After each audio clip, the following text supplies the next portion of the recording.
Hey everyone, welcome to No Plan No Problem, a D&D podcast where each week two dungeon masters wax lyrical about different topics to try and find 3 tips that you can use in your next game. I'm your dungeon master Anto. And I've sworn an oath of podcasting, Matthew Perkins. You can find my stuff across the internet at icarus-games.co.uk. And you can find my stuff over at matthewperkins.net.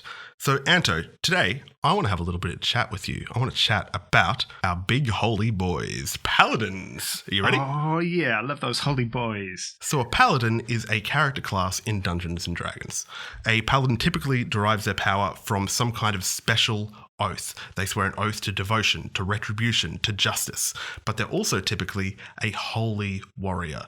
They're usually on the path of good, but that's not necessarily true.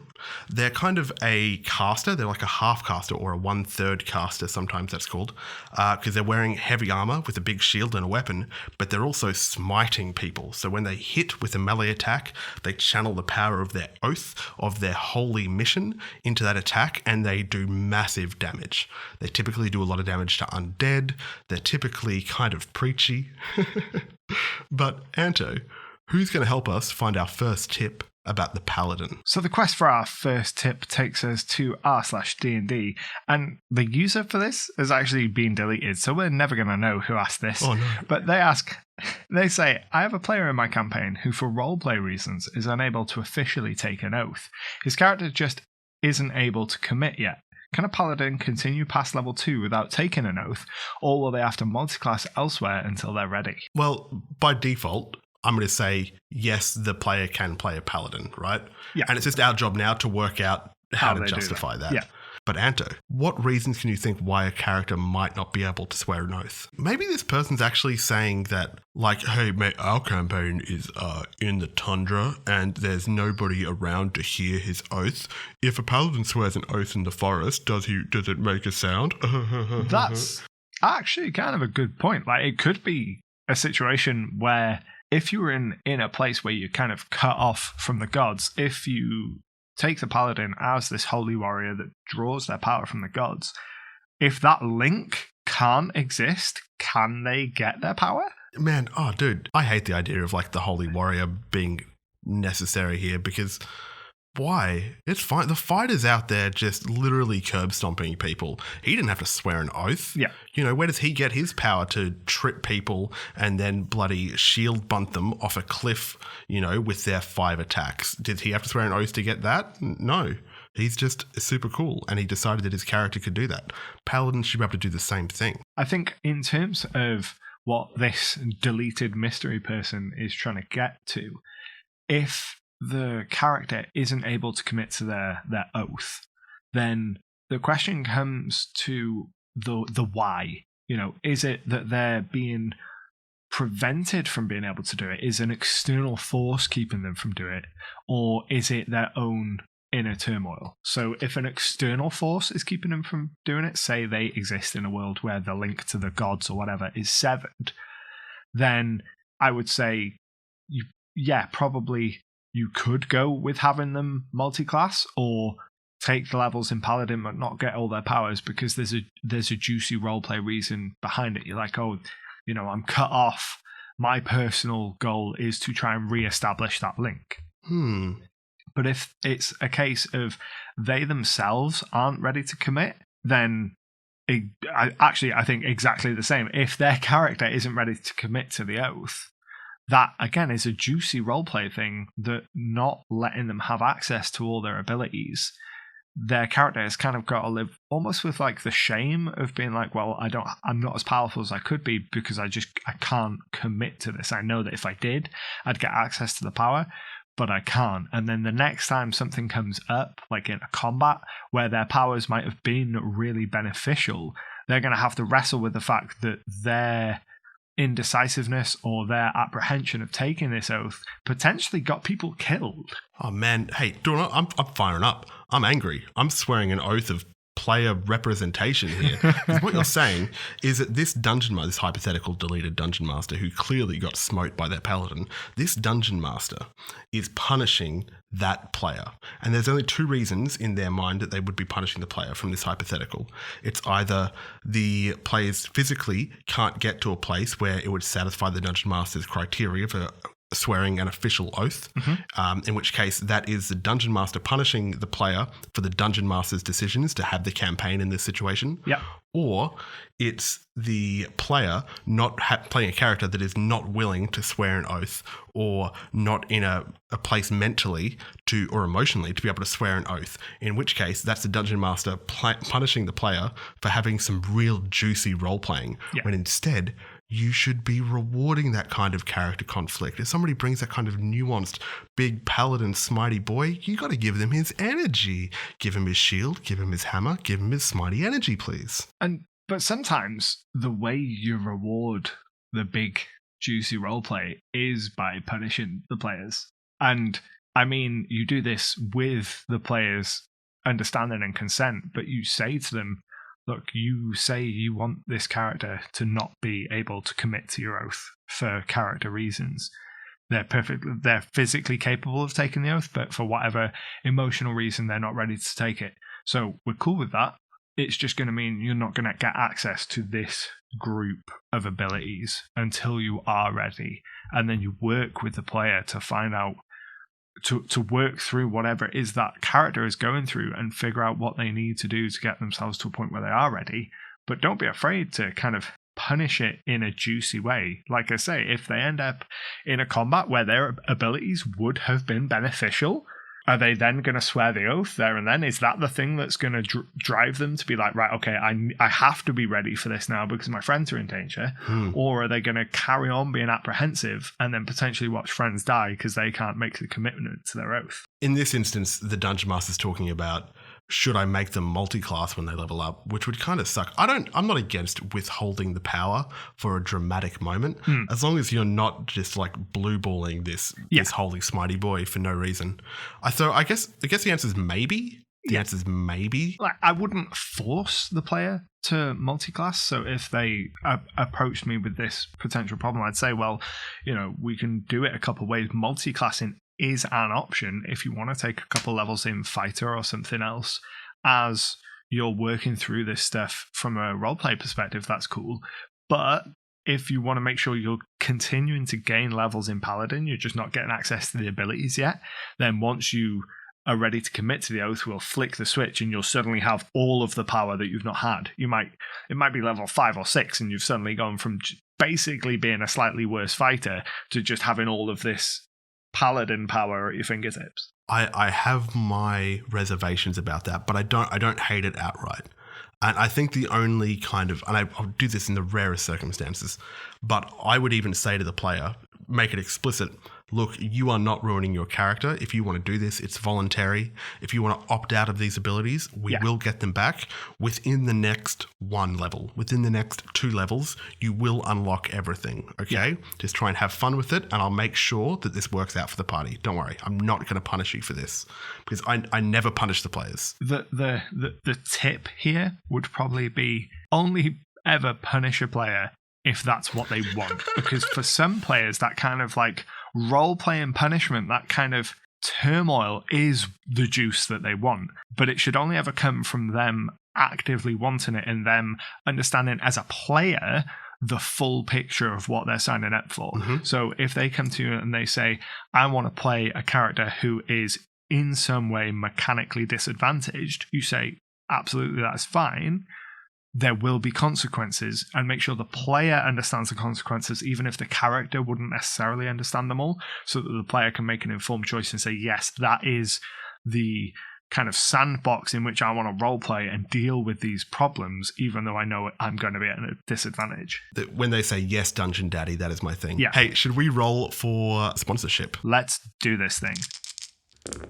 As we are a teeny weeny kind of podcast, we don't have proper sponsors yet. So instead, we're just pumping up our good YouTube friends. So today's sponsor, air quotes, is our friend Nick Pearson. Nick Pearson runs one of my favorite YouTube channels. If you're interested in campaign diaries at all, then Nick Pearson has got you covered. His campaign diaries are so intriguing. He's got such a very in-depth world and he challenges his players in such creative ways. He speaks very well, and I'd really appreciate it if you could stop by and show him your support. And if you enjoy what we do here at No Plan, No Problem, don't forget to give us a like and a follow all across the internet, all over on the podcast platforms. And if you want to support what we do and help us make these episodes bigger and better, you can always find us on Patreon, where you'll get access to a whole bunch of exclusive and behind-the-scenes content too. Anto, second tip. Who's going to help us? So this is a tip that I think, rather than one person helping us, I think that we should let Pathfinder 2nd Edition kind of help us. Okay, this sounds like a bit of a segment. This sounds like a bit of stuff to steal. It is. It is stuff to steal from Pathfinder 2nd Edition. So the champion in Pathfinder 2nd Edition is basically the Paladin, but they've renamed it to give themselves the flexibility to not be entirely tied in to that kind of religious aspect. And so they don't get sued. And I don't know whether it's actually... I doubt it's copyrighted. Probably not. It's fine. Yeah, it's probably fine. So just like the 5th edition Paladin has their oaths, the champion of Pathfinder has tenets, which are mechanically kind of the same thing. You say that you are going to do a thing, and then you do the thing to the best of your ability. But unlike the 5th edition one, a tenet doesn't have to be religious necessarily. Some of them can be, but they don't have to be. And I think that gives you as a player much more flexibility to say, I'm going to be a champion and I'm going to get access to these powers, but I don't necessarily worship a deity. That's pretty cool, Anto, but here's a question. Does it turn undead like a duck? Does it smite like a duck? So yeah, it does do a lot of the kind of power things that your 5th edition Paladin will do. The examples you get kind of in base Pathfinder 2nd edition, you get Paladin as an example, and it gives you kind of the alignment axis recommendation for these as well. So your Paladin would be your lawful good, your honourable, forthright, and, committed to pushing back the forces of cruelty. But you also get the Redeemer, who would be kind of your neutral good champion, who's full of kindness and forgiveness and chooses that as their tenet. And then you also get my personal favourite, which is the Liberator, which is your chaotic good paladin, essentially. Ooh. And you're committed to defending the freedom of others.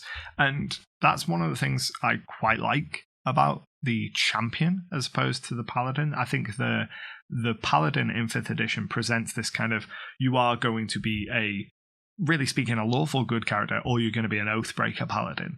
Whereas in Pathfinder 2, it says you can kind of be any kind of character you want. Here are some examples of the different, where you might fall on kind of the alignment spectrum versus the kind of champion that you're going to be. Like reading the 5th edition Paladin, that Pathfinder Paladin kind of feels like what they more wanted to do, because they seem more and more to be about decoupling expectations from mechanics, and also kind of shedding some of those traditions. But at the same time, they're trapped by those traditions, right? They're trapped by the expectation that the Paladin has a holy oath. And with a simple change, by just changing the class name to champion, suddenly I feel so much lighter. I feel so much lighter to be my neutral oathed paladin who just wants to strive for journalistic integrity. Like, that's really kind of cool. There's still a lot of holy power in the Pathfinder 2nd edition champion, but at least to me, it feels much more as if you kind of choose your tenet and say, okay, this is what I believe in. And then it's more that you are rewarded for that rather than you pledge an oath to get that. And mechanically, very little difference there. But I think from a narrative standpoint, there's a big difference from saying, right, I'm going to swear an oath to a deity in exchange for power versus this is something I believe with the very heart of my being, and something out in the cosmos has rewarded me for my conviction. So there is still a supernatural power out there that is rewarding that conviction. It's not just the power of it's that person's own conviction powering them, right? Yeah. So the way it words it is your devotion attracts a spirit of your deity's alignment. So that's so cool. There's enough kind of wiggle room there that it doesn't have to be a god, that you don't have to be empowered by the divine directly. It could be a spirit of some kind. You can have kind of lesser spirits. One of the examples it actually gives is Blade Ally, which is a spirit of battle dwells within your weapon, sort of kind of like a hex blade in 5th edition, but in the context of being like a paladin. Mulan was a paladin. Yes. She had the power of her ancestors. They guided her with the spirit Mushu. That's discuss. Like a pretty good take, actually. Like, yeah, she doesn't go asking for it. No. But she gets it because she shows the kind of strength of her character. And that's how I kind of think of the champion as a class versus the paladin, is the paladins make an oath essentially to ask for it. The champions show the strength of their heart and are given it. Okay, paladins are out, champions are in. That is so cool. And I think that for us as 5th edition players and dungeon masters, there's a lot we can take from that in kind of reframing the context of what our paladins are. So even just taking that small minor change and making it so it's not, your paladin's not swearing an oath to gain their power, but they are being bestowed that power, completely changes the roleplay dynamic of your character. Yeah. Because if I think of a paladin in 5th edition, I would think that like my character's down there on the ground level on the story street. If they were walking around, they would be able to clock paladins, be like, oh yeah, there's a paladin over there. Yeah. Oh, there's a paladin over there. There's a paladin over here. Look at them. They're clunking around like big, clanky idiots. But with the champion kind of model for a paladin, because they are paladins pretty much, if it's just a person with conviction, then suddenly your paladin, air quotes, your champion, could be a dishwasher, a dishwasher who's just really trying to work hard to support their family. And one day a spirit notices that and rewards them with supernatural stamina and abilities because they are trying so hard to support their family. And you get all these different shapes for different kinds of characters. That's so great. Yeah, it opens up a lot more kind of smaller stories, I think, because the problem I have with a lot of kind of divine characters is if you've got a direct tie to a god, that's a lot of power and a lot of it's a big presence behind you. Whereas kind of the way the champion is framed, in it being you get spirits associated with the deities or spirits in general, you can play a much smaller story. It can be an individual spirit that believes the same thing as you, but that's not a god, and you are not this righteous, holy creature. You are just a person with strong convictions who has like an extra player friend that, speaks to him sometimes. My invisible friend, he tells me what to do. Oh no, Invisible Gary's telling me that we should go this way. Also, he gave me this magical weapon. I hate this character. I don't know what I'm doing. This bit sucks. This bit sucks. You don't want that energy. No. You don't want that in your life.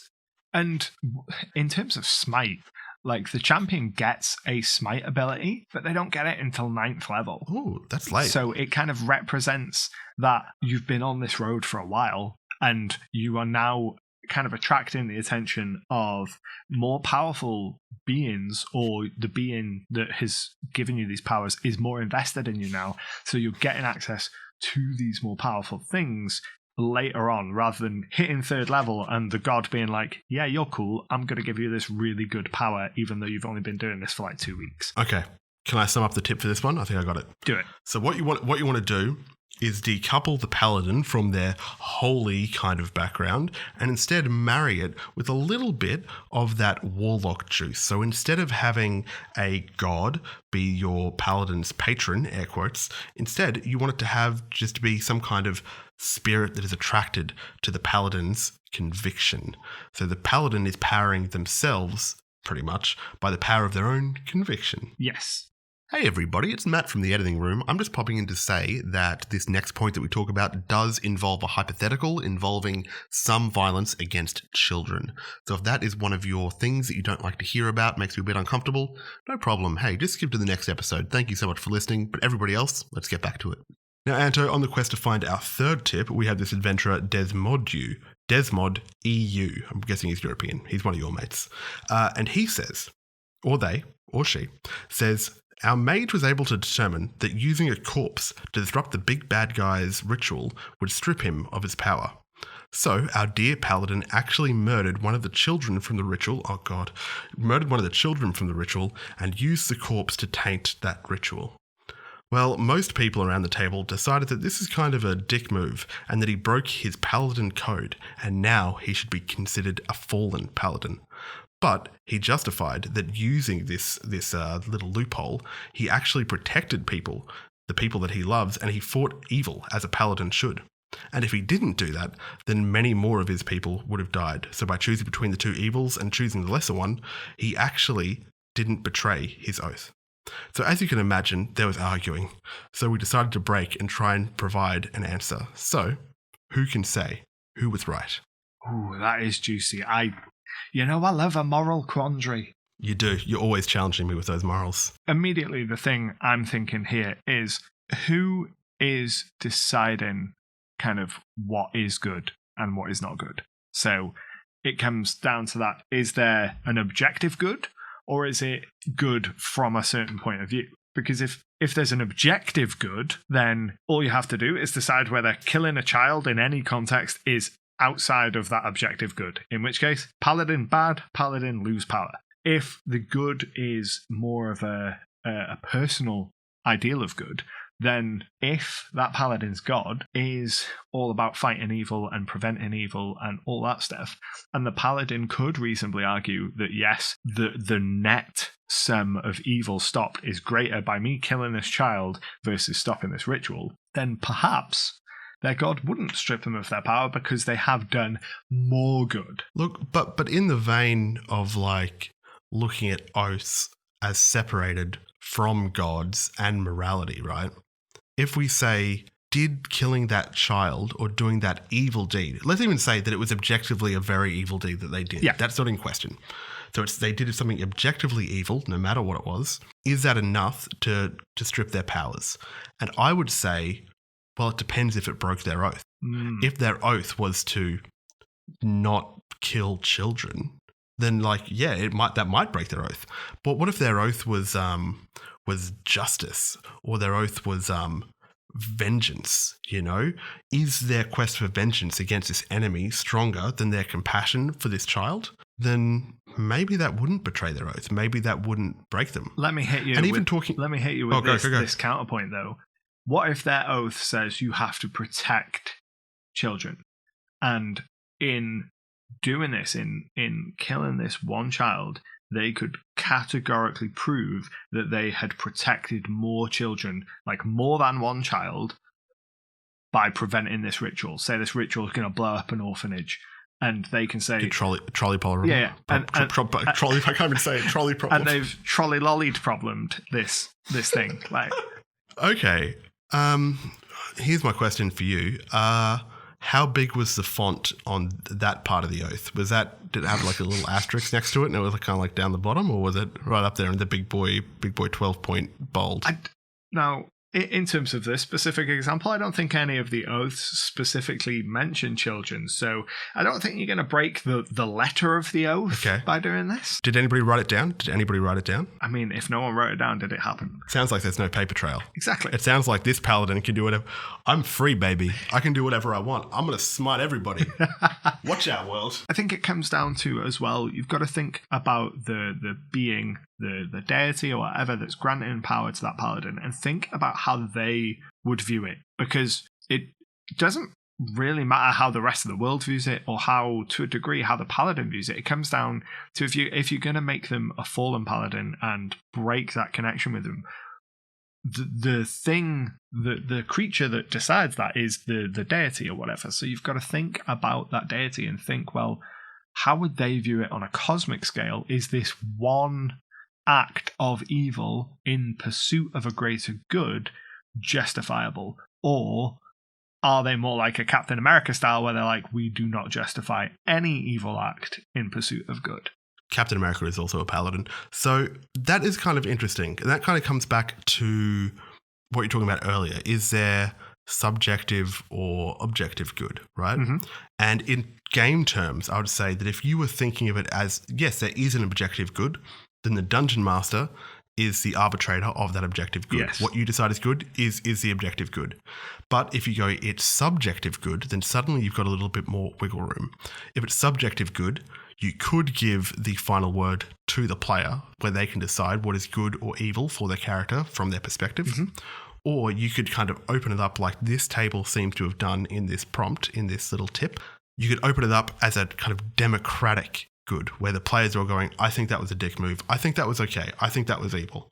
And let them decide. Yeah. But me personally, the way I feel about it is that I would never make a character become a different class, like a fallen paladin, without their okay. Yeah. If they said, no, but I don't want to be a fallen paladin, then I'd go, okay, no problem. You're fine. Don't worry. I think that the way I would handle this is in that moment where that paladin's character says, right, I'm gonna kill this child, I would kind of say to them, express to them that they would feel a presence or hear a voice, something that communicates that if they do this, there might be consequences. And that they have to, if they're going to do this, they need to go into it knowing that they might become a fallen paladin after this, and then they get to make that choice with all the information as a player or as a character. And they know, it might be a case that their god would say, what you're doing, you're about to kill a child. That's absolutely not within the purview of our oath. And then the player could, out of character or in character, make their reasoning, being like, well, I'm about to do more greater good in this one terrible act than I am by standing by. But just this once. Okay. Everybody gets one, okay? It could be and everyone gets one. Or it could be a case of, I agree that this will have a net good benefit, but once you do this, we are done. And be kind of like, I will give you the juice to get you through this fight and save more people, even after you've killed this child, because presumably the combat doesn't just stop there. They could be like, right, I will keep empowering you to get you through the fight and make sure that this big bad evil guy can't go through with their plan. But after that, we're done. I can't forgive the thing that you're about to do. I acknowledge that it's having a net positive impact, but it goes against what we've agreed in our oath. So once this is over, we are done. Oh, dude, I actually think I disagree a little bit. Ooh. Because I think that you're suggesting. Let me sum up. You're suggesting you could solve this with in-game kind of discussion, right? An in-game role-playing thing. But I think that if you're talking anything to do with character changes, I think that deserves like a higher level player to dungeon master discussion. Be like, hey dog, if you spike that child into the pavement, then you are straight up going to be a fallen paladin. Just want to let you know. Yeah. And then he can go, thanks dungeon dad, I appreciate you, I love you. And then he can make a decision from there. Yeah. And also, even from on top of that, even if you did have that conversation where it was, you will lose your powers, your big juicy divine powers, you will lose them in the future after this fight. I think that if you are going to make a paladin fall, do it at a dramatic moment. Because a paladin that is consenting to falling is consenting to drama. Yeah. And I think that you could really do something in the middle of a fight. Hey, my juice just stopped working, guys. I'm sorry. I'm a fighter briefly. Yeah, that could definitely be juicy. And I think that would come to that out of character talk. So I definitely agree that something like this needs out of character talk as well as in character talk. You want both the character and the player to make an informed decision. And probably the way I would handle it would be like, have the out of character talk and be like, right, doing this, you are going to lose your powers. Kind of, are you okay with that as just a general concept? And then for my personal game, it would come down to who the character was, how much I trust in their kind of role-playing chops and what they like and appreciate and how much they trust me for when that moment comes. If it was a new group that I never played with before, I would probably just straight up be like, doing this, you'll lose your powers. You can either lose them in the moment or at the end of the fight. Which do you want to do? If you want, are you happy to lose your powers? When do you want to lose your powers? It'll either be now or in 30 seconds. Yeah. And I think, dude, I would so much appreciate the player that says, take my powers now. I don't need them. Yeah. I'm gonna bash this boy with a chair. Let's do it. I think that I know that I have players at my table that I'm pretty confident in saying they would be happy to lose their powers there in the moment, right then and there. And there are other players at my table that I know if I said to them, you're going to immediately lose abilities, that would put them off whatever it is. They'd be like, no, I'm not going to do the thing that's going to cause me to immediately lose abilities. But if it's a case of they might lose abilities in 30 minutes of game time, 30 seconds of in-game time later, then they'd be much more open to that because they're like, I don't want to death spiral myself by doing this, but I do also want to explore the juicy roleplay. But in this specific situation, imagine that the player says, okay, I'm going to kill this child I'm going to do this evil act to stop this evil ritual. And you say, well, you're going to become a fallen paladin now, which means you have a whole different kit. Mm-hmm. And they say, yeah, but I don't want to be a fallen paladin. Would you make them be a fallen paladin? I would express to them that if they kill the child, and that if that's an action that would cause them to be a fallen child, if they kill the child, they will be a fallen paladin. And then they have to make that choice. So if they still choose to go through with it, they're going to have to live with the consequences. Consequences are my jam. Are you aware that you just said they would become a fallen child? Which makes me think that every child that falls, it's like, I've now unlocked a new kit. I've betrayed my oath of standing upright. And now I am a fallen child. I love it. How are we going to find a tip? What are we going to do for a tip for this one? I think, because we don't necessarily agree. Can we find some crappy middle ground? I think it might be kind of a reinforcement of tip 1, which was, only punish the players with their explicit consent and understanding. And this Wait, so tip 3 is C tip 1? It might be C tip 1.